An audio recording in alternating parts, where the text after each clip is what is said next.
Sandeep 97C YouTube channel presents Khara.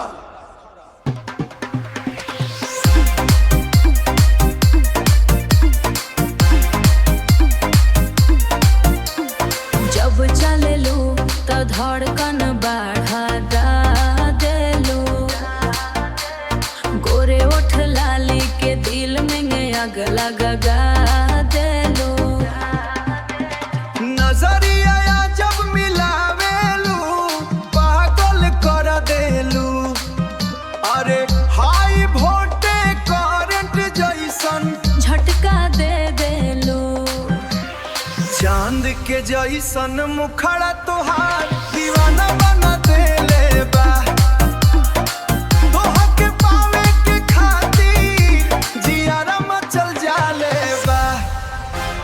जब हमसे लूट फूल झरेला जादू चलावेलू,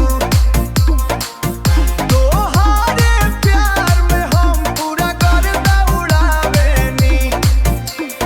तोहर चाल में नासाबा जैसे चढ़ल जवानी, हर अदा पर हम फिदा, तू ही हमारा बरानी। जब बस आवेलू तो सपनन ले जालू, गोरे ओठन के मीठास हमके तू दे जालू। बातों में जादू आँखियाँ में काटा,